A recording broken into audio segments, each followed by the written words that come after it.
인사를 드리고 먼저 시작을 합시다. 반갑습니다. 박은경입니다. 네, 그래요. 벌써 7월인데, 7월이 이제 지나면 시간이 굉장히 빨리 갈 겁니다. 근데 저도 이제 전투 모드로 들어갔고, 굉장히 긴장된 상태에서 여러분들과 이제 수업을 하게 됐고요.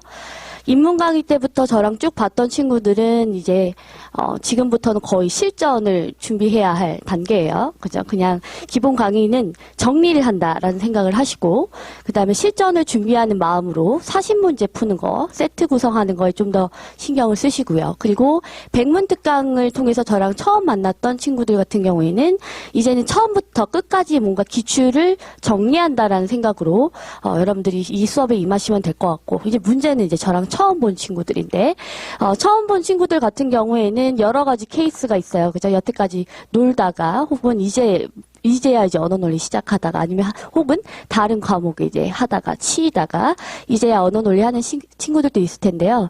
아직 늦지 않았고 여러분들이 다른 친구들보다 살짝 빨라요. 다른 친구들 지금 뭐 자료 해석하고 2차 공부하고 하는 친구들보다는 빠른 거니까 너무 늦지 않은 상태이기 때문에 지금 독해력을 키울 수 있는 마지막 기회라고 저는 생각이 들어요.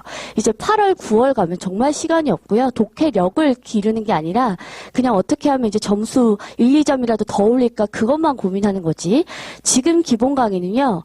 지금부터 시작하면 15점에서 20점도 충분히 올리실 수 있습니다. 작년에 50점, 60점이었던 친구들도 올해 지금 다 합격해서 한 80점대 나와서 합격해서 2차 시험장에 들어간 친구들도 꽤 있고 특히 이제 저한테 왔던 친구들의 대부분이 장수생들이 굉장히 많았어요. 왜냐하면 이도저도 다 해보고 안 돼서 온 친구들이 되게 많았는데 그 친구들 같은 경우에도 외교원 시험을 끝으로 7.8개 해가지고 끝낸 친구도 있었고 2차 시험장에 올해 들어간 친구들이 굉장히 많았기 때문에 여러분들한테 지금 7월, 8월은 굉장히 소중한 시간이라고 생각을 합니다. 그래서 기본 강의 끝나고 한 3주 동안은 최대한 복습을 하시고요. 다른 과목 공부한다고 하더라도 최대한 독해력을 쌓으실 수 있도록 해주시면 되겠습니다. 오늘 첫날이니까 좀 너무 이렇게 어렵게 생각하시지 마시고 편하게 독해가 뭐고 앞으로 어떻게 공부할 것인지 그리고 기출 적용해보면서 수업을 한번 해보도록 하겠습니다.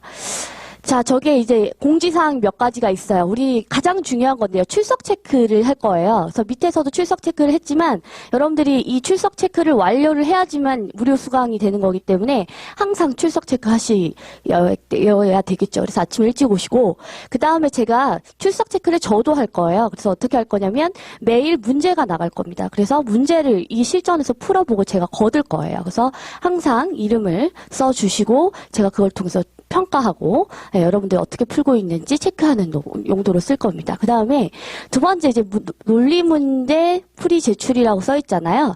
여러분들 교재 뒷부분에 보면 논리 문제가 있습니다. 그죠? 논리 문제들이 쫙 있고 해설이 전혀 없을 겁니다. 그죠? 자, 이 중에서 논리 공부를 조금이라도 해본 친구 손 들어볼까요? 논리 문제를 풀 수 있다. 그죠? 꽤 되죠? 그래서 이 친구들 같은 경우에는 논리 문제를 다 풀어서요. 정리를 해서 저한테 목요일까지 제출을 합니다. 그러니까 무슨 얘기냐면 자기의 풀이법을 정리를 하셔서 목요일까지 저한테 제출을 하시면 됩니다. 이유는 논리 문제 같은 경우에는 접근법에 따라서 풀이나 기호하는 게 굉장히 달라요. 학생들마다. 그래서 여러분들이 어떻게 하시는지 점검을 할 거고 모든 분들한테 다 부르는 게 아니라 문제 있는 친구들만 제가 몇 명 불러다가 상담을 좀 하겠습니다. 그래서 논리 퀴즈까지 해서 쫙 풀어서 풀이집을 제출을 하시는데 형식은 여러분들 마음대로예요. 그래서 뭐 타이핑해서 제출하셔도 되고요. 그 다음에 그냥 연습장에다 1번 뭐 이렇게 써서 뭐 자기 기호화한 거 이런 것들을 그냥 쫙 풀어서 저한테 주시면 됩니다. 예를 들면 자기가 방법을 2개를 알고 있다. 접근법을 그런 경우도 있죠. 하나는 벤 다이어그램으로 푸는 경우 아니면 이러한 기호화를 통해서 풀었다든지 아니면 독해로 풀었다든지 그러면 한 문제 가지고 자기가 한 3개 가지고 풀었다고 쳐요. 그러면 3개를 다 쓰시는 겁니다. 한 문제에 나만의 접근법이 3개다. 그럼 3개를 다 쓰시고 그래도 나한테 베스트가 뭔지를 체크를 하셔야 돼요. 알겠죠? 그래서 그거를 목요일까지 제출을 하십니다. 그 이후는 안 받아요. 그죠? 목요일까지 제출을 해주시고, 그 다음에 무료 스터디는 여러분들, 실강생을 한해서 여러분들한테 무료 스터디 기회를 드립니다. 2010년 기출문제를 우리가 지난주까지 그 백문특강 왔던 친구들과 함께 정리를 했어요. 굉장히 유익한 시간이었다고 저는 생각합니다. 그죠?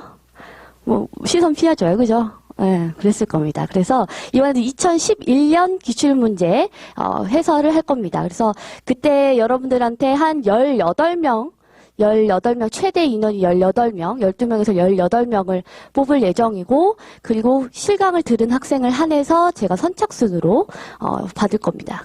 이런 것들도 이제 느닷없이 제가 공지를 뿌릴 거기 때문에 수업에 빠지시면 안 되겠죠. 그 다음에 소수집중 수업이 있어요. 나머지는 다 마감이 됐어요. 1, 2, 3, 4조가 있는데 아마 1조, 2조, 3조는 다 마감이 된 상태이고 지금 수요일날 저녁만 아마 한두 명 정도 남아있는 걸로 알고 있습니다. 그래서 관심 있는 친구들은 학교의 법학원 홈페이지에서 확인하시면 되겠고, 다섯 번째는 네이버 카페를 가입을 하셔야 됩니다. 그래서 네이버 카페에 답안지나 해설지가 올라갈 예정이기 때문에 거기에 가입을 하셔야 되는데, 그냥 네이버에 피셋 박은경 언어 논리 박은경 이렇게 치시면 카페가 나와요. 그래서 그 카페에 꼭 가입하시고요. 자, 그 다음에 우리 기본 강의는 크게 세 파트로 나눠져 있습니다. 그래서 1주차는 독해의 기초라고 해서 네 가지 정도에 있는 지문의 유형에 있는 것들, 기출문제를 전부 볼 겁니다. 그게 1주차고요. 두 번째 차는 실전 문제 응용이라고 해서 실험 문제라든지 아니면 뭐 개요표라든지 여러분들 어려워하는 뭐 비판, 뭐 강화, 뭐 주장, 뭐 이런 것들, 논증 이런 문제들이 파트 2에 들어갑니다. 그 다음에 세 번째가 논리, 마지막 주에는 논리 강의를 할 겁니다. 그래서 논리 같은 경우에는 계속 특강이 있을 거예요. 저기 추 강의 일정에도 나와 있던 것처럼 여기서부터 이제 나올 건데, 기출문제 5개년 해설 무료 특강이 또 있을 거고, 그 다음에 선택지 독해 특강이라고 있습니다. 그래서 선택지 독해 특강은 이때 맞춰서 뭘 같이 할 거냐면 상황 판단의 법률 지문들, 그 다음에 추론 질문들, 이런 걸 어떻게 하면 좀 빨리 풀 수 있을까, 이런 비법들을 이때 두 번째 강의 선택지 독해 특강 때 보여드릴 거고, 세 번째는 논리 특강이 아마 추석 전후로 한 번 더 있을 겁니다. 그 다음에 이제 심화 강의가 있고 모강이 있고요. 저기 보시면 이제 실전편에 독해 원리 특강이 있고, 저런 것도 무료로 아마 다 갈 건데, 독해 원리 특강 같은 경우에는 실전에 써먹을 수 있는 것들만 추려서 다시 한번 여러분들한테 강의로 여러분들한테 인사를 또 드릴 겁니다. 그래서 강의도 굉장히 많고, 왜냐면 이거 추후 강의 일정 알려달라는 친구들이 많아서 이것도 잘 체크하셔가지고 일정을 잘 짜시기 바랍니다. 자, 시작을 해보도록 합시다. 여러분들 유인물 나눠 받으신 거 있죠? 그거 피시고.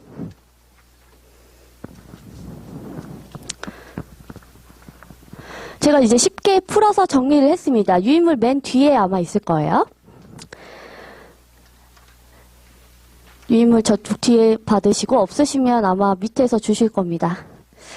자, 독해의 기초라고 되어 있습니다. 우리 첫 시간이니까요. 약 1시간 동안 햄버거랑 그 다음에 가장 기본적인 원리들 설명을 해보도록 하겠습니다. 보면 언어 논리 하면 여러분들이 어떻게 생각을 하셨는지 잘 모르겠어요. 우리 설명회 때도 제가 말씀을 드렸지만 언어 논리라는 과목은 그렇게 만만치는 않은 과목이죠. 여러분들이 대부분 언어 논리 하면 수능 때 언어를 생각을 하기가 되게 쉬워요. 그렇죠? 근데 여기에도 제가 써놨던 것처럼 1대1 뭐 상담을 하거나 클리닉을 하다 보면 학생들이 제일 많이 하는 말들이 있어요. 저 고등학교 때 언어 공부 좀 했다. 그리고 만점자들도 되게 많아요. 그리고 한 번도 언어 때문에 고민해 본 적이 없었다. 그래서 잘했대요. 근데 그건 뭐예요? 고등학교 때만 잘한 거죠. 그죠? 그래서 실전에서 언어 논리 풀어보니까 점수가 생각보다 안 나오는 거예요. 그 다음에 선배들이 얘기를 하길 언어 뭐 공부해봤자 성적 안 올라. 그냥 네 실력이야. 이런 케이스도 되게 많고, 아니면 기출문제 조금만 풀고 나면은 풀 수 있어. 이렇게 생각하는 친구들도 많고, 그러다 보니까 항상 그 자리에서 머무는 거예요. 그래서 점수대가 여러분들이 다른 과목에 비해서 그렇게 낮지가 않기 때문에 공부를 하고 싶은 의욕도 잘 안 들고 공부 방법론에도 되게 고민을 잘 안 하는 것 같아요. 그래서 사실은 되게 당연한 이야기지만 여러분들이 언어 논리를 잘하려면 언어부터 잘해야 됩니다. 근데 여러분들은 언어부터 손대는 게 아니라 논리부터 선되는 경우가 굉장히 많았어요. 왜냐하면 논리가 있어 보이거든요. 그래서 논리만 공부하고 언어는 공부 안 한 채 공부하다 보면 40문제 풀다 보면 가장 많은 비중을 차지하는 게 독해 문제거든요. 80%, 90%가. 근데 그러다 보니까 논리는 공부를 했는데 써먹지도 못하고. 왜? 독해 문제가 다거든요. 근데 독해 문제를 다 풀고 났더니 시간이 부족한 거예요. 시간이 딱 부족하니까 논리 문제는 손도 못 대고 시험장이 나오는 거죠. 시험장에서 그냥. 그러다 보니까 결국 점수가 여러분들이 원하는 점수는 나오지가 않아요. 40문제 중에 점점 논리의 비중이 적어지고 있어요. 우리가 이제 기출문제 스터디 해본 친구들은 알겠지만 2009년까지는 굉장히 논리 문제가 많았어요. 8문제, 10문제 정도. 그리고 2010년 가니까 8문제 이하로 떨어지면서 점점 줄어들고 있는 추세죠. 4문제, 5문제. 그 다음에 아예 논리 못 풀어도 합격하는 친구들이 많아지기 시작했어요. 그래서 논리 자체를 공부를 안 해도 독해력만 가지고도 90점 맞는 친구들이 생겼다는 거죠. 그래서 저는 논리 공부 안 했는데 80점 후반 나와서 합격했어요 라는 친구들이 굉장히 이제 많습니다. 그래서 여러분들이 잘 생각해 보시면 어떻게 문제를 잘 구성해서 전략을 짰냐가 중요한데 여러분들이 그냥 독해 문제를 2분 30초 안에 풀었다. 그게 잘한 게 아니에요, 이제. 왜냐면 2분 30초 안에 풀었다는 거는 그냥 자기 위안일 뿐이고 거기서 얼마나 시간을 아끼고 에너지를 아끼느냐가 여러분들한테 관건입니다.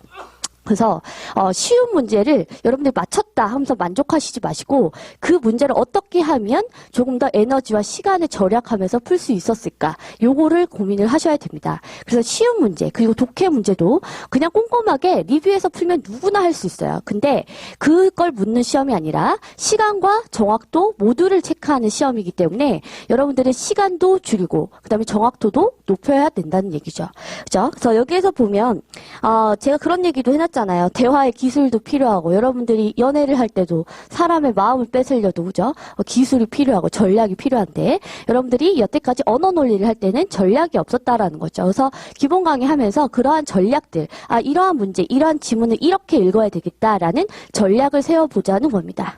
자, 그래서 첫 번째 보면 햄버거 독해법이라고 해서 지문을 햄버깅해라라는 이야기가 있습니다. 우리 설명회 때 다 설명을 했던 부분들인데 제가 빨리 하느라고 너무 훅 지나간 부분들이 있어서 쉽게 다시 한번 설명을 해드리겠습니다. 햄버거가 있어요. 그죠? 자, 우리가 독해를 하는 과정은 제가 요리를 하는 과정과 똑같다고 했습니다. 그래서 햄버거를 맛있게 만드는 그 과정을 먼저 생각을 해봅시다. 우선 여러분들 뭐가 필요합니까? 빵이 필요하겠죠. 그 다음에 햄버거에 들어갈 재료들을 여러분들이 손질을 잘 해야 됩니다. 근데 가장 중요한 건 제가 뭐라고 그랬냐면 빵이라고 했어요. 그래서 얘가 1단락에 해당이 되고 얘가 마지막 단락에 해당이 된다고 했어요. 그 다음에 여기 안에 들어가 있는 재료들은 두 번째에서 세 번째에 있는 단락에 해당이 됩니다. 그래서 각각 여러분들은 지문을 읽으시면서 각 단락에 필요한 재료들을 정확하게 손질을 하실 겁니다. 지금 재료를 손질하는 이유는 뭐냐면 여러분들이 여태까지 너무 지문을 읽을 때 어떻게 읽었냐면 다 읽었다는 거죠. 그리고 밑줄을 칠 때도 나만의 기준으로 밑줄을 쳤지 정말 지문에서 원하는 바를 밑줄을 치지 않았다는 거죠. 그래서 제가 여러분들 거를 한번 시험지를 이렇게 검토를 항상 해보면 밑줄이 꼭 필요한 데는 안 가 있고 여러분들이 이해하기 어려운 부분을 밑줄 치는 경우가 되게 많아요. 근데 밑줄은 어려운 부분을 밑줄 치는 게 아니라 시험 문제를 풀기 위한 핵심 내용을 파악하기 위한 그 부분만 밑줄을 치셔야 되는 거지. 여러분들이 독해했을 때 어렵거나 그 다음에 또 하나 뭐 있어요? 굉장히 단어가 어려운 거. 여러분들 단어가 어려우면 그냥 밑줄을 칩니다. 그게 중요하다고 생각을 하거든요. 그래서 그게 아니라는 거죠. 그래서 버릴 거는 확실하게 버리고 그 다음에 가져갈 것만 확실하게 가져가야지만 여러분들이 지문 독해를 잘 하실 수 있다는 거죠. 자, 그래서 첫 번째 단락과 마지막 단락이 굉장히 중요한데 우선 첫 번째 단락부터 한번 이야기를 해보도록 하겠습니다. 여기 보면 지문을 햄버깅 하라 해서 첫 번째 이야기는 다 끝났고요. 뭐를 얘기를 들어갈 거냐면 첫 번째 빵으로 들어갈게요. 나머지는 그냥 읽어보시면 됩니다. 첫 번째 빵 하면 질문하면 보일 것이다 라고 되어 있어요. 여러분들은 앞으로 첫 단락을 읽으실 때 그냥 훅 하면서 읽으시는 게 아니라 반드시 무언가를 얻으셔야 됩니다. 그러니까 즉 뭐냐면 질문거리를 만들어야 돼요. 질문거리를. 이 글을 통해서 내가 얻고자 하는 바에 대한 명확한 방향성을 설정을 해야 되는데 그런데 그 방향성이라는 게 여러분 마음대로 하는 것이 아니라 첫 번째 단락에 이미 주어져 있다는 거예요. 그래서 첫 번째 단락 읽고요. 그냥 여러분들 보면 대부분 소론이다 하면서 빼거든요. 그냥 끝났네. 그냥 인트로인가 보다 하고 넘어가는데 그게 아니라 첫 번째 단락을 읽고 나서 여러분들이 반드시 여기 제가 써있는 첫 번째에서 다섯 번째까지는 여러분들이 파악을 하고 넘어가셔야 됩니다. 그래서 되게 첫 번째 단락은 굉장히 긴장한 상태에서 읽으셔야 돼요. 독해를 잘하는 사람들은 첫 번째 단락을 굉장히 잘 읽어요. 생각보다. 근데 여러분들이 못하는 사람들일수록 딱 읽고 나서 뭐 읽었어요? 라고 물어보면 기억이 안 나요. 그래요. 그죠? 그냥 자기가 많이 읽고 이해가 잘 된 부분만 이야기하지 글을 균형 있게 이야기하지 않는다는 거예요. 그 이유는 첫 번째 단락을 제대로 못 읽었기 때문이에요. 자, 여기 보면 제가 첫 번째에서 다섯 번째까지의 질문 내용이 있습니다. 이건 반드시 여러분들이 기억을 하시고 좀 별표 쳐놓으시고요. 오늘부터 가셔서 반드시 연습을 하셔야 됩니다. 우리 백문특강 같은 경우에는 이거를 가지고 연습을 해봤죠. 그쵸?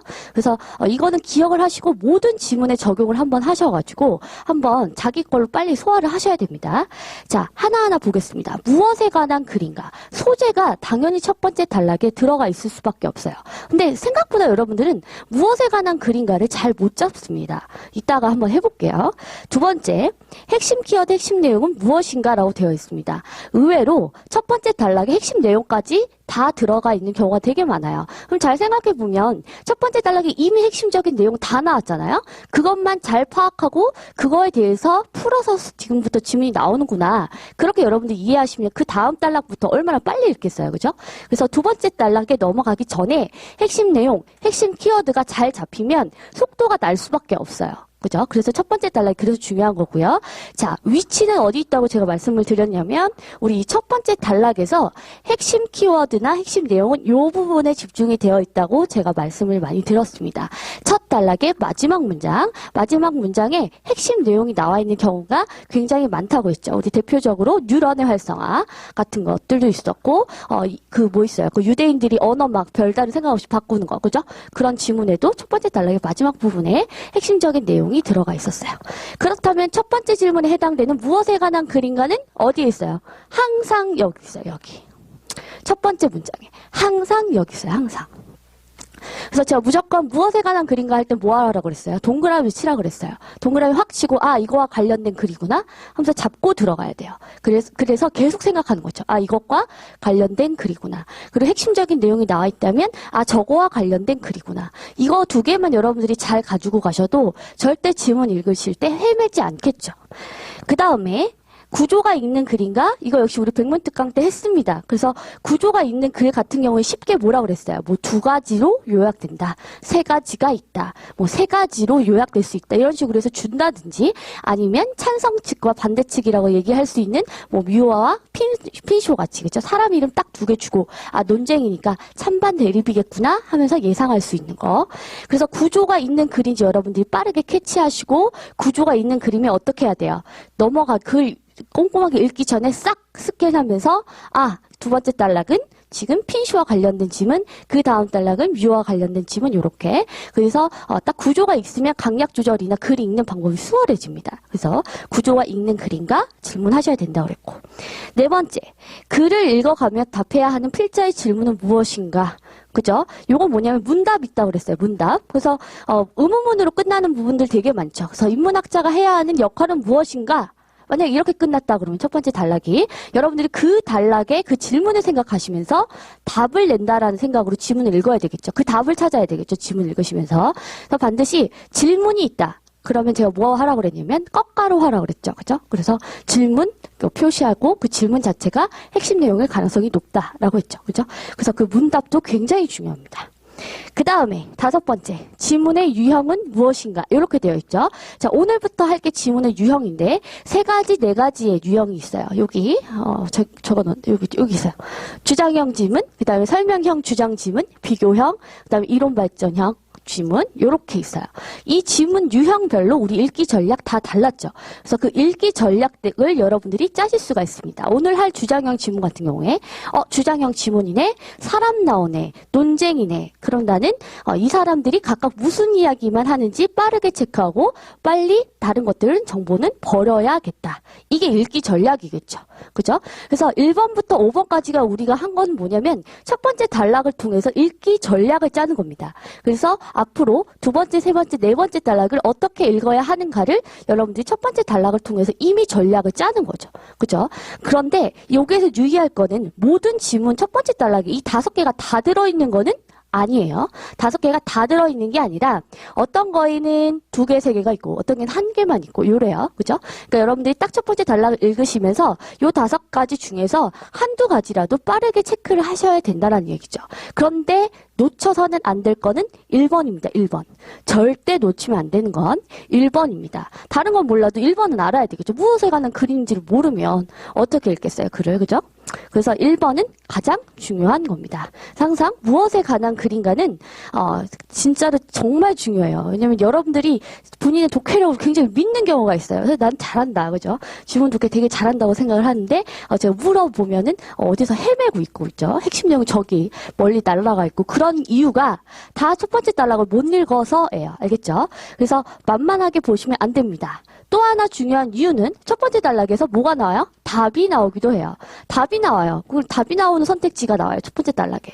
우리 피셋의 특징인데 제가 조심스럽게 예측해 보건데 우리 2013년에는 마지막 단락에서 답이 굉장히 많이 나왔어요. 이따가 설명하겠지만 그런데 마지막 단락에서만 하니까 이제 학생들이 굉장히 쉬워지면서 또 우리 수업 들으면 이제 시험 나가면 되게 잘할 거 아니에요. 그죠? 마지막 단락만 읽으면 돼요. 하면서 하게 볼 거 아니에요. 그죠? 그런 친구들 아마 방지하기 위해서 여러분들한테는 조금 어렵게 선택지를 출제할 가능성이 높은데 그렇다고 해서 우리의 이 원리가 완전히 엇나가는 게 아니라 1단락이랑 마지막 단락을 조합한 선택지가 나올 가능성이 굉장히 많습니다. 이게 답이 될 가능성이. 예전에는 특히 2013년이라든지 외교원 시험이라든지 마지막 단락에서 거의 답이 다 나왔는데 여기에서만 답이 출제되는 게 아니라 1단락의 정보와 그 다음에 마지막 단락의 정보가 조합이 된 그런 선택지가 답이 될 가능성이 높습니다. 그래서 그거는 좀 크게 좀 써놨으면 좋겠어요. 그죠? 이게 굉장히 중요하니까. 자, 왜냐면 제 수업을 들은 친구들은 알겠지만 제가 가장 중요하게 생각하는 건 1번부터 5번까지의 선택지를 다 보지 않는 게 여러분들의 목표라고 했습니다. 지금 무슨 얘기냐면 이번 기본 강의 때 그거를 중점적으로 하겠지만 5가지의 선택지 중에서 눈이 더 가야 되는 선택지가 있다고 그랬어요. 그게 바로 핵심적인 내용이나 핵심 키워드를 다룬 선택지가 답이 될 가능성이 였어요. 그래서 그 외에 나머지 선택지들은 집에 가서 보시면 됩니다. 그래서 1번부터 5번까지 중에서 2개나 3가지의 선택지를 추려서 그것만 판단하고 여러분들이 그 다음 문제로 넘어가야 되는데 그 기준은 핵심 내용입니다. 핵심 내용. 근데 그 핵심 내용을 뽑아낼 때 제가 출제 원리를 가지고 다 선택지를 분석을 해보니까 마지막 단락에 있는 것만 파악해서는 답이 되지 않는 선택지들이 있어요. 근데 그렇다고 해서 여러분들이 걱정하시는 것처럼 가운데 있는 거 막 세부적인 거에서 나오는 게 아니라 첫 번째 단락에서 이미 주어져서 결국 첫 번째 단락과 마지막 단락을 조합만 잘하면 우리 햄버거 빵만 제대로 조합을 잘하면 답이 되는 선택지를 내는데 거의 무리가 없을 정도의 그죠? 그 선택지가 굉장히 많았어요. 그러니까 제가 햄버거를 강조하는 이유가 여러 가지로 지금 시간이 흘러갈수록 그리고 여러분들이 시험이 거듭될수록 방향이 비슷해지는 이유는 뭐냐면 결국엔 독해력을 여러분들한테 계속 묻고 있다는 거죠. 종합 독해를. 그래서 종합 독해 실력을 묻다 보니까 어떤 특정 부분 세부적인 정보만 여러분들이 막 암기하듯이 읽는 것을 묻는 시험이 아니라 결국에는 이 지문을 빠르게 읽었을 때 어느 정도 핵심적인 내용과 그리고 이 글을 자체를 간파하느냐 이거를 묻는 시험으로 여러분들이 생각을 하시면 될 것 같아요. 그래서 출제 방향도 점점 그렇게 가고 있으니까 첫 번째 단락에서도 답이 될 가능성이 높다라는 생각으로 첫 번째 단락은 절대 흘려서 읽으시면 안 되겠어요. 그죠?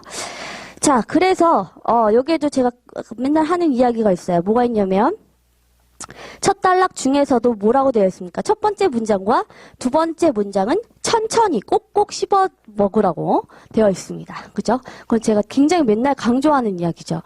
너무너무 중요해요. 사십 문제를 풀다 보면 알 거예요. 사십 문제를 풀다 보면. 여러분들이 하나하나 풀 때는 이게 별로 중요하다고 느껴지지 않으실 텐데, 시험장에서는 이게 굉장히 큰 힘을 발휘하는 것 같아요. 저도 항상 시험장 간다고 했잖아요. 그죠?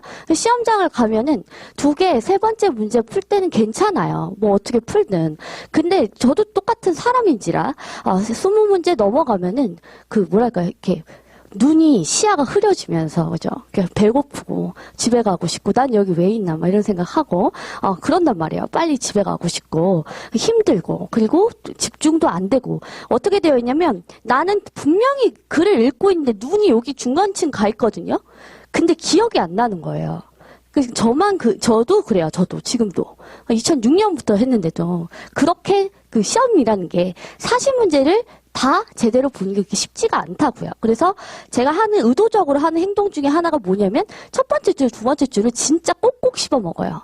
그래서 의식적으로 음독한다라는 느낌으로 하나하나 씹어요. 그러면 한 문제 넘어가고 그 다음 문제 넘어갈 때마다 느낌이 어떠냐면, 새로운 문제 왔다라는 걸 내가 인식을 하면서 되게 집중이 다시 한번 되는 거예요. 문제마다. 그래서 문제마다 집중도가 올라가요. 그래서 40문제를 다 잘 풀려면 항상 첫 번째 문장, 두 번째 문장은 씹어 먹으면서 잘근잘근 씹되, 근데 그때 아무 생각 없이 그걸 이해하고 있는 게 아니라요. 머리를 빠르게 굴리면서 지금과 같은 그 질문들을 떠올리는 거예요. 이 첫 번째 단락에. 그래서 이거 무슨 글이지?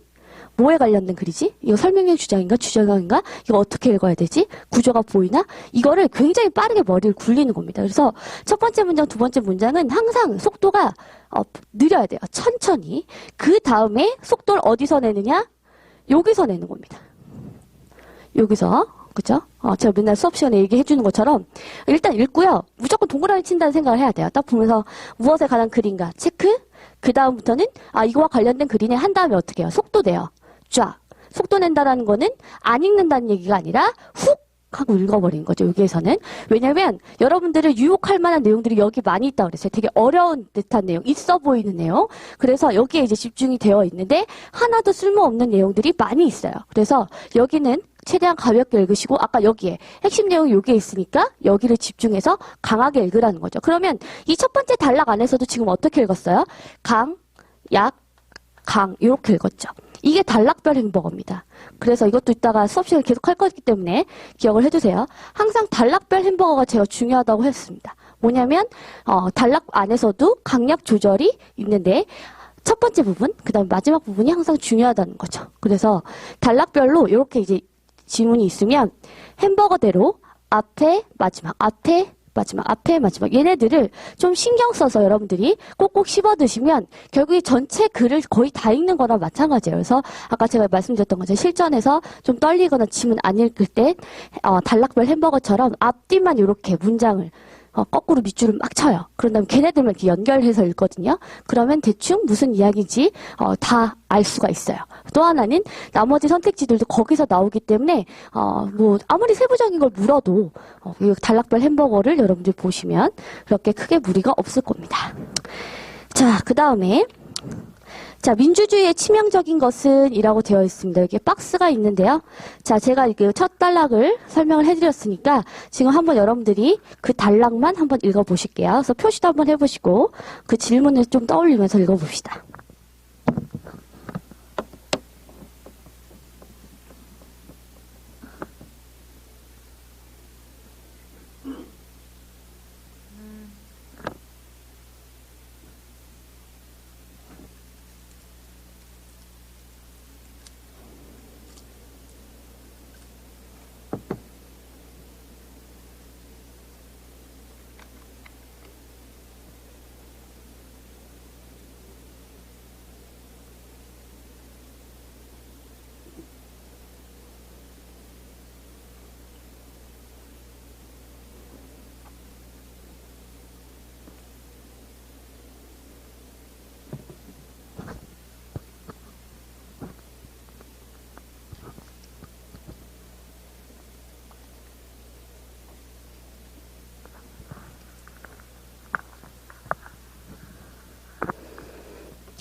자, 이거 말고도 다른 거에도 다 대입해서 연습하셔야 돼요.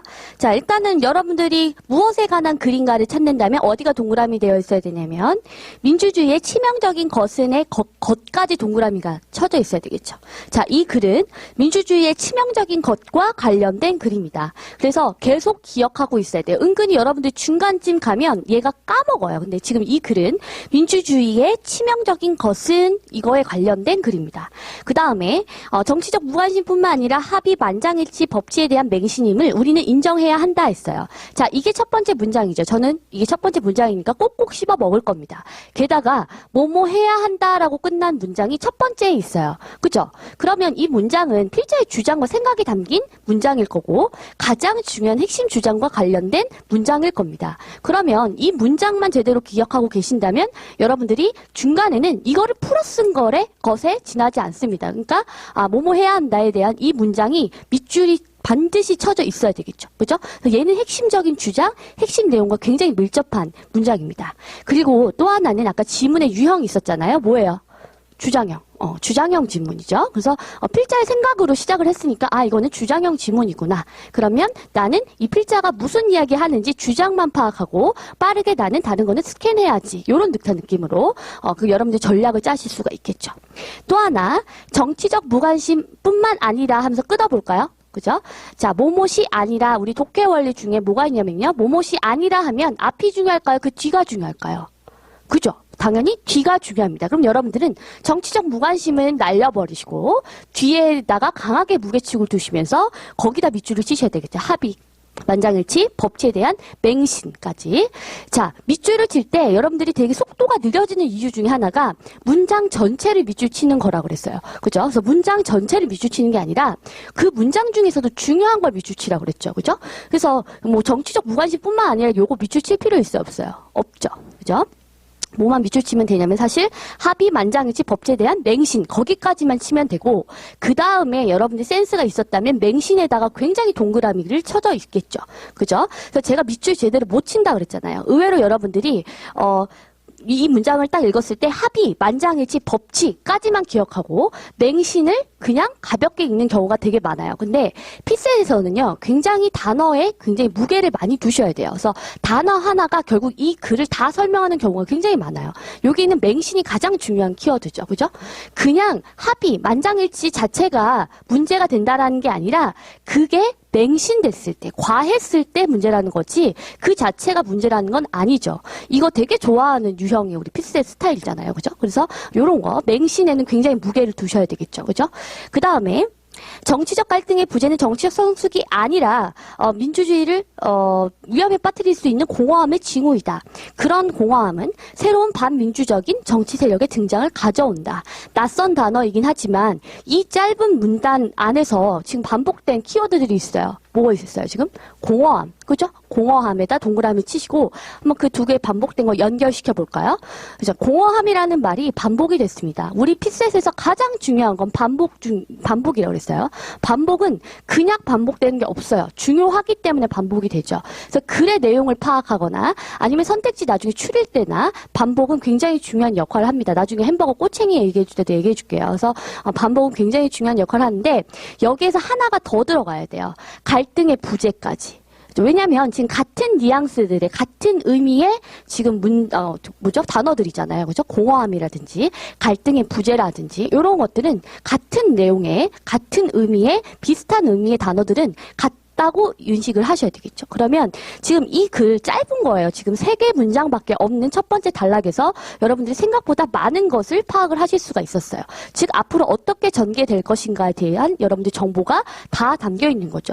차라리 여러분들이 지문을 꼼꼼하게 읽으시려면 첫 번째 단락을 열심히 읽으라고 제가 말씀을 드린 거예요. 그래서 시간의 비중이 있다면 차라리 첫 번째 단락을 이렇게 꼼꼼하게 읽어서 전략을 좀 짜시라는 거죠.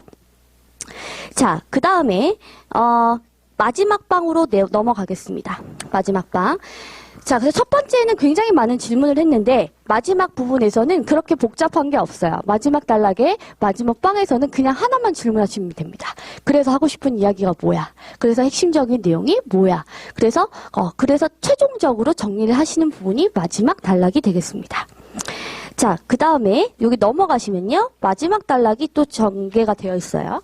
정리가 되어 있어요. 자, 첫 번째 그 박스부터 볼까요? 그래서 필자가 하고 싶은 말이 뭐야? 주장형 지문의 질문이겠고, 그 다음에 그래서 강조해서 설명하고 싶은 정보가 뭐야? 설명형 주장의 지문에 여러분들이 해당이 되겠죠. 그래서 주장형 지문, 우리가 방금 전에 봤던 그런 지문에서는 그래서 필자 주장이 뭔지만 빠르게 정리하고 넘어가시면 되겠고, 그 다음에 막 설명 굉장히 많은 것들이 있어요. 그죠? 이제 설명형 주장 내일 할 건데, 그런 지문 같은 경우에는 막 정보가 많이 있다고 하더라도 그 중에서 특히 강조하고 싶은 정보가 따로 있다고 했어요. 그럼 그 정보만 여러분들이 정리해서 그래서 강조하고 싶은 정보가 뭐야? 한 줄로 요약할 수 있어야 된다라는 거죠. 그래서 마지막 단락에 왔을 때는 여러분들이 그냥 넘어가는 게 아니라 선택지 오기 전에 이 마지막 단락을 통해서 핵심적인 내용을 정리하고 선택지에 들어가는 버릇을 해야 됩니다. 제가 이렇게 자꾸 이런 걸 강조한 이유는 아무리 기본서 열심히 보고 기출문제 많이 풀어도 결국 실전에 적용을 해야 되는데 실전에 적용할 때 여러분들이 잘 까먹는 것들은 지금부터 연습을 하셔야 돼요. 자, 여기가 지문이 있고 그 다음에 이렇게 문제가 있습니다. 그죠? 그럼 여러분들이 지금 첫 번째 단락이니 뭐 마지막이니 햄버거를 다 읽었단 말이에요. 그래서 거기서 끝나는 게 아니라 마지막 단락에서 왔을 때는 여기서 한번 멈춰야 돼요. 한번 멈춰서 뭐 하라고 그랬어요? 정리하라고 그랬어요. 그죠? 요새 하고 있어요?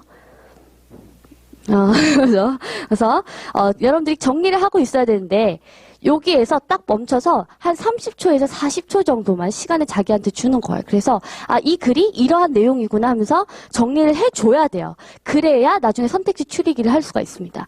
그냥 정리 안 된 상태에서 그런 내용인가 보다 하고서 여기 선택지 보잖아요. 그럼 결국에 1번부터 5번까지 선택지가 다 눈에 들어올 겁니다. 그래서 백문특강 했던 친구들도 보면 선택지 추리는 거 혼자 연습하다 보니까 그게 안 되는 거죠. 근데 안 되는 친구들의 대부분이 여기에서 정리를 좀 안 한 상태에서 선택지를 빨리 보고 싶어서 훅 내려가는 경우가 대부분이라는 거죠. 그래서 그것까지 잘 체크해서 여기 한번 못해서 핵심적인 내용 정리해야 됩니다.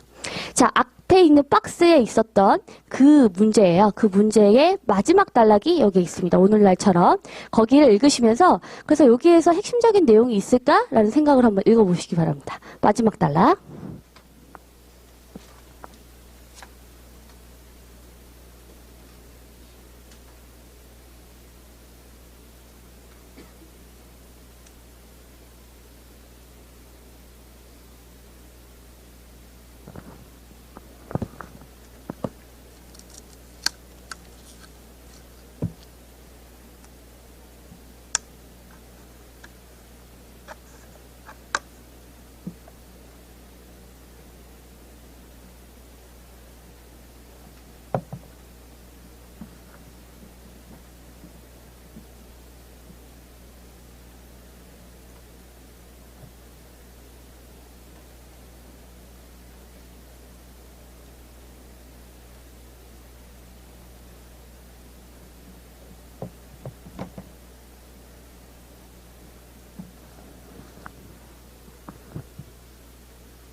첫 번째 단락에 있어서 아까 무엇에 관한 글인가에 치명적인 것, 민주주의의 치명적인 것과 관련된 거였죠. 그죠? 그러면 민주주의의 치명적인 것을 하면 안 되겠네요. 그렇다면 건전한 민주주의가 뭔지에 대한 필자의 주장이 마지막 단락에 있는 겁니다. 그죠? 마지막 단락에 어디가 밑줄이 쳐져 있어야 되냐면 건전한 민주주의의 과정은 각기 다른 정치적 입장 사이의 활발한 충돌과 공개적인 이익 다툼을 요구한다. 자, 그래서 이 전문을 이따가 읽어보긴 하겠지만 여기에 밑줄을 쳐주시면 결국 첫 번째 단락에 있는 핵심적인 내용과 마지막 단락을 연결해보면 이 글 최종적인 핵심적인 내용이 나오겠죠. 그래서 첫 번째 단락에 뭐라고 되어 있었냐면 민주주의의 치명적인 것은 뭐 합의 만장일치에 대한 맹신이니까 이것들이 있으면 어떻게 된다고 그랬어요? 갈등이 없어지고 공허함이 나타난다고 그랬잖아요. 근데 이거를 피해야 된다는 거죠. 결국엔 어떤 정치적인 갈등, 그 다음 여기엔 뭐라고 표현되어 있냐면 다른 정치적 입장 사이에 어떤 활발한 충돌, 다르게 표현한 거죠. 그 다음에 공개적인 이익 다툼이 있어야 된다는 거죠. 그죠? 그래서 건전한 민주주의가 되려면 이러한 맹신에서 벗어나야 되고 갈등의 부재가 있으면 안 된다라는 이야기죠. 그죠? 그래서 첫 번째 단락과 마지막 단락을 읽으시면서 여러분들이 최종적인 핵심적인 내용을 정리할 수 있어야 된다는 얘기입니다. 이제는 여기에서 꼬챙이까지 들어가면 이제 결국 다 끝나는 건데 첫 번째 단락, 꼬챙이, 마지막 단락 요렇게 이제 지금 박스에 정리가 되어 있죠, 그죠?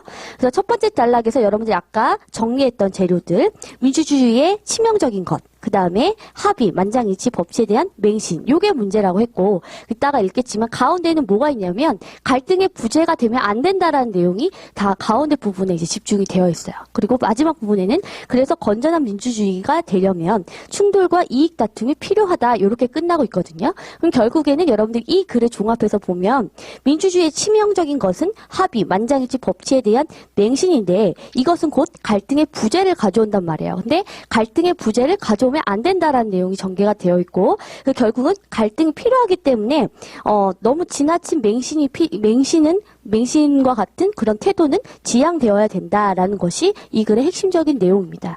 그래서 여러분들이 지문을 읽을 때 여기에서 항상 핵심적인 키워드, 그 다음에 중간에 첫 번째 단락에서 질문 찾기, 그 다음에 그 꼬챙이라고 하는 거 이따 말씀드리겠지만 반복되는 키워드예요. 이 글을 관통하는. 그 다음에 마지막 단락의 핵심적인 내용까지 조합을 하셔서 총 핵심적인 내용을 도출해내시고 그러면 선택지 추리기까지가 이제 완성이 되는 겁니다. 자, 여러분들이 어디를 피시면 되냐면 지금 풀었던 이 지문이 몇 번 문제로 되어 있죠? 지금? 3번 문제로 되어 있어요. 자, 3번 지문 그거 생각하시면서 읽으시는데요. 첫 번째 단락, 마지막 단락까지 읽으시고 그 다음에 손 대지 않고 푸시는 분들이 있는데 그러지 마시고 다른 색깔 펜으로 아까 풀으셨다면 다른 색깔 펜으로 밑줄까지 쳐가시면서 다시 한번 지문 읽어보시고 문제 풀어볼게요. 시간은 2분 30초 드리겠습니다. 시작하세요.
자, 그만합시다.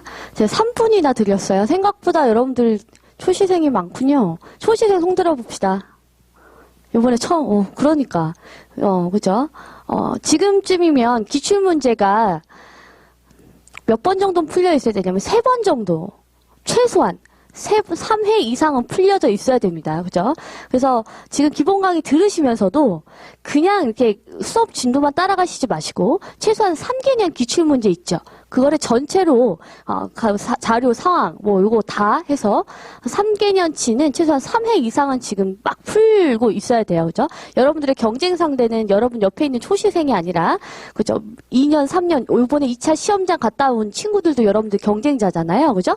그러면 여러분들 보니까 딱 보면 되게 굉장히 지금 미숙한 친구들이 많단 말이에요. 문제 지금 생전 처음 보는 친구들도 많고. 그죠? 그러니까 기출문제 많이 좀 풀어보세요. 반복해서. 답이 기억나는 게 중요한 게 아니니까 걱정하지 말고 그럼 기출문제 많이 익숙한 상태로 여러분들 수업을 들으셔야 조금 더 많이 얻어가실 수 있어요. 그죠?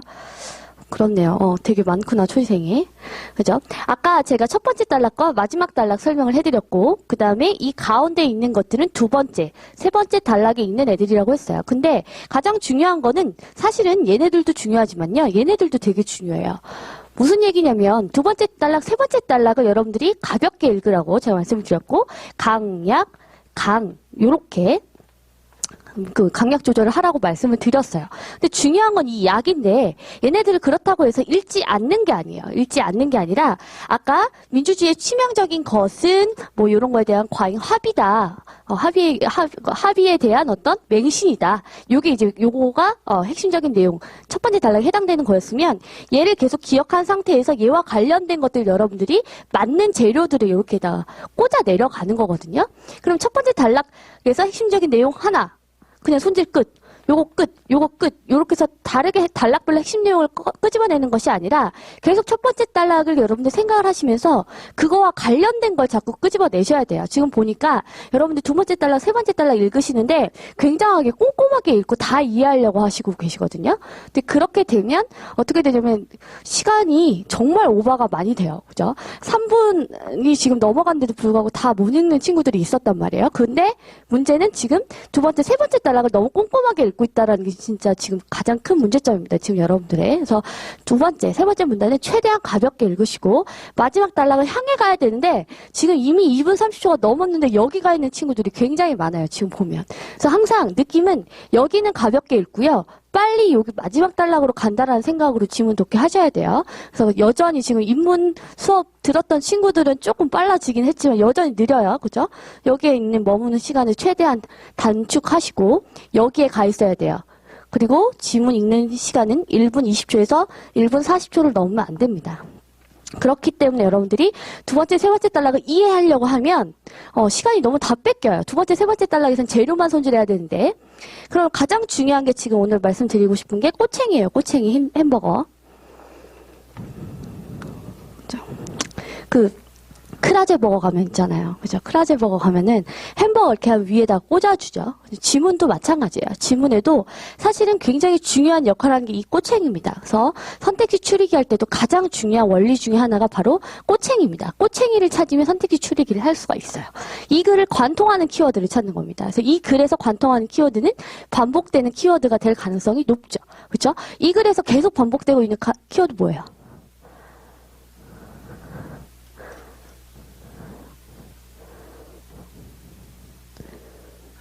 그죠? 그죠? 갈등의 역동성. 물어보면 좀 피하지 마요. 그죠? 갈등의 역동성입니다. 그죠? 찾으셨는지 모르겠어요. 아까 첫 번째 단락에서 뭐였죠? 갈등의 부재가 나왔습니다. 하나하나 여러분들 표시하면서 내려올게요. 첫 번째 단락에서 뭐가 있었냐면 갈등의 부재가 있었고 그 다음에 공허함이 있었어요. 그 다음 단락에 뭐 있어요? 정치 투쟁이 결핍됐다라는 게 나와요. 그죠? 그 다음에 중간에 가니까 뭐예요? 갈등을 전제로 하는 정치적인 것이 나오죠. 그죠? 근데 그것을 인정해야 된다는 거잖아요. 그 다음 단락을 가니까 민주주의는 과잉 합의가 갈등의 역동성을 가로막을 때에도 라고 되어 있죠. 그 다음에 갈등의 역동성 표시되어 있어야 되고 그 다음에 그 밑에 보니까 밑에서 들끓는 갈등을 은폐하고 있다 되어 있죠. 갈등 은폐에다가 밑줄을 칠게요. 그죠? 자, 그 다음에 마지막 단락에 가니까 또 그런 비슷한 내용들이 뭐가 있습니까? 활발한 충돌과 공개적인 이익 다툼이 있죠. 자, 얘네들을 쫙 연결해 볼까요? 쫙 연결해 봅시다. 지금 여러분들 같이 표시하고 내려온 거. 이 단어들이 같은 뉘앙스의 같은 의미의 단어들이 똑같이 표현되어 있거나 다른 뉘앙스로 표현이 되어 있죠. 그죠? 이게 이 글을 관통하는 가장 중요한 키워드입니다. 그래서 우리 필셋 지문은 굉장히 잘 짜여진 지문이기 때문에 그냥 여러분들 그 소설책 같은 지문이 아니에요. 굉장히 문제를 풀기 위한 장치적인 글이기 때문에 이렇게 반복되는 키워드가 있을 수밖에 없고 이 반복되는 키워드들을 잡으시면 가장 핵심적인 내용이나 빠뜨려서는 안 되는 단어들을 찾으실 수가 있습니다. 다음 몇 번입니까? 3번이죠. 그죠? 3번. 일단 그냥 내용적인 측면에서 봤을 때 합의, 그다음 만장일치, 법치가 그게 그 자체가 문제가 아니라 그 법치에 대한 뭐예요? 맹신, 그 다음에 과잉, 과한 게 문제라는 거지 그 자체가 문제라는 건 아니라는 거죠. 그래서 맹신이라든지 아까 과잉 합의의 과잉이라든지 이런 단어에도 촉세해서 봤어야 하는 것이고 그 다음에 첫 번째 문단에서 이미 얘가 답이 나온 거죠. 그죠? 그래서 첫 번째 문단에서 답이 나온 케이스이기도 하고요. 그 다음에 선택지 추리기에서는 뭐로 해야 됩니까? 그래서 결국엔 그렇죠. 갈등의 역동성. 얘가 눈에 딱 들어왔어야 되는 거죠. 그래서 답이 3번이 딱 눈에 들어왔어야 됩니다. 그래서 첫 번째 단락에 있는 첫 번째 문장에다가 그 다음에 갈등의 역동성이라는 우리 이 꼬챙이에 해당되는 햄버거의 꼬챙이에 해당되는 이 글을 관통하는 그리고 가장 많이 반복이 된 갈등의 역동성이 들어간 선택지가 답이 되었습니다. 우리가 지금 그 선택지 추리기를 좀 많이 할 거예요. 근데 선택지 추리는 가장 기본 원칙은 핵심적인 내용을 담은 선택지가 답이 된다예요. 답이 될 가능성이 높다예요. 그래서 1번부터 5번까지 중에 여러분들이 이제 제가 선택지 한번 추려보세요 이러면 그 중에서 핵심적인 내용이 핵심적인 키워드 담은 선택지가 뭐가 있나 하면서 몇 개를 추려보시는 거예요. 그죠? 그래서 한 개가 딱 남을 수도 있고 2개 정도가 남을 수도 있고 그래요. 그럼 여러분들이 딱 보면 1번부터 5번까지 중에 내가 눈이 가는 선택지가 분명히 있을 겁니다. 근데 그 눈이 가는 게 필세청 인간들은 그냥 이거 답이니까 얘야 막 이렇게 얘기하거든요. 그죠? 근데 그런 애들도 사실은 핵심적인 글을 딱 읽고 나니까 머릿속에 그 단어들이 깊게 각인이 되어 있기 때문에 선택지를 추리는 거거든요. 그래서 그 원리이니까 여러분들도 1번부터 5번까지 선택지 중에 훅 훑어가서 딱 그 핵심적인 내용이나 지금 핵심 키워드가 담은 선택지가 뭐가 있는지 표시를 딱 해서 추려보세요. 그래서 제가 하는 거랑 여러분들이 하는 거랑 맞는지 한번 확인하시고 그 다음에 그 선택지 출제 원리 선택지 추리는 원리에 대해서 제가 설명을 드리면 옆에다가 항상 꼭 정리를 다 해 두셔야 됩니다. 가장 유용하게 써먹는 게 선택지 추리기니까. 그래서 지금 생각보다 제가 초시생들이 많아서 당황한 이유가 저는 이제 선택지 추리기를 중심으로 수업을 할 거기 때문에 핵심적인 내용들이나 지문에 대한 어느 정도의 정복이 여러분들이 필요합니다. 그래서 복습도 많이 하셔야 되겠고 여기에 보면은 독해 원리라고 되어 있고 오른쪽에 보면 칸이 비어져 있잖아요. 그죠? 그 다음 장에 보시면 그래서 지문 분석란은 항상 하셔야 되는 겁니다. 지문 분석란. 우리 지금 한번 해볼게요. 일단 한번 저랑 샘플로 같이 한번 해봅시다. 자, 첫 번째 지문 유형 및 읽기 전략. 오늘 주장형 지문 할 거지만 이 글은 주장형 지문입니다. 그거를 본 그 기준이 뭐였냐면 뭐뭐 해야 한다라는 어떤 필자의 주장이 담긴 문장이었기 때문이었죠. 그죠? 그래서 주장형 지문이었고 뭐뭐 해야 한다. 필자의 주장이 강하게 담긴 문장으로 스타트가 되어 있었습니다. 그 다음에 또 이거를 알 수 있는 방법 중에 하나는 선택지를 이렇게 쑥 보시면요. 그 뒤에 서술어를 봐도 뭐뭐 해야 한다라고 되어 있죠. 2번, 3번 보실까요? 그죠? 받아들여야 한다, 이를 피해야 한다, 이런 것들이 답이 될 가능성이 높아요. 그래서 선택지 추리는 원리가 되게 많은데, 지금 주장형 지문 같은 경우에 1번부터 5번까지가 다 주장과 관련된 거이기도 하지만, 이렇게 1번부터 5번까지 서술어 뒤에를 보면, 선택지의 끝을 보면, 뭐뭐 해야 한다 해서 주장으로 끝나는 경우가 많거든요. 그런 애들이 답이 될 가능성이 높습니다. 왜냐면 핵심 주장을 묻는 거니까. 그래서 여기에도 지금 보면 2번, 3번이 그런 주장형 선택지로 되어 있잖아요. 그죠? 그래서 선택지를 먼저 보시는 분들 같은 경우에 나중에 선택지 특강하겠지만 선택지에 있는 단어를 보면서 지문을 찾아가는 게 아니라요. 선택지를 먼저 보시는 분들은 지문의 유형이 뭔지 그다음에 어떻게 내가 지문을 읽을 건지 짜는 거지 그냥 단순히 여기에 있는 단어 찾아야겠다 이런 거는 오히려 독해에 방해가 됩니다. 그래서 일단은 여기에서도 보면 뭐뭐 해야 한다고 되어 있으니까 이거 주장형 지문인가 보다 선택지 먼저 보시는 분들 그렇게 해서 거꾸로 이제 생각을 하실 수가 있겠죠. 그 다음에 읽기 전략이라고 하면 뭐겠습니까? 주장형 지문이니까 필자가 무슨 이야기를 하는지 주장을 하는지 생각하면서 읽어야겠다. 이게 이제 읽기 전략이고 최대한 주장과 관련된 정보는 버려야겠다가 여러분들 전략이죠. 왜냐면 보면 지금 두 번째, 세 번째 단락 되게 멋스러운 문장들이잖아요. 그죠? 뭔가 있어 보이는 문장, 좀 어렵고 정보가 있고 그런 지문들이 많은데 오히려 주장형 지문에서는 정보를 최대한 버려야 돼요. 많이 버리고 주장만 챙겨야 됩니다. 두 번째, 세 번째 단락에서 우리가 찾을 거는 그 갈등이 없으면 안 돼. 요거밖에 없었잖아요. 그죠? 갈등이 없으면 안 돼. 요거만 찾아가시면 되겠고. 그 다음에 두 번째 단락별 핵심적인 내용은 여러분들이 잘 정리를 해주시고요. 핵심적인 내용, 핵심 키워드도 지금 했죠? 그죠? 앞뒤, 달, 구분을 하셔서 하셔야 돼요. 그래서 앞에는 내가 이런 거 봤고 가운데는 꼬챙이가 이런 게 있었고 그래서 마지막 단락 이거 봤으니까 그래서 핵심적인 내용이 이러한 내용이구나.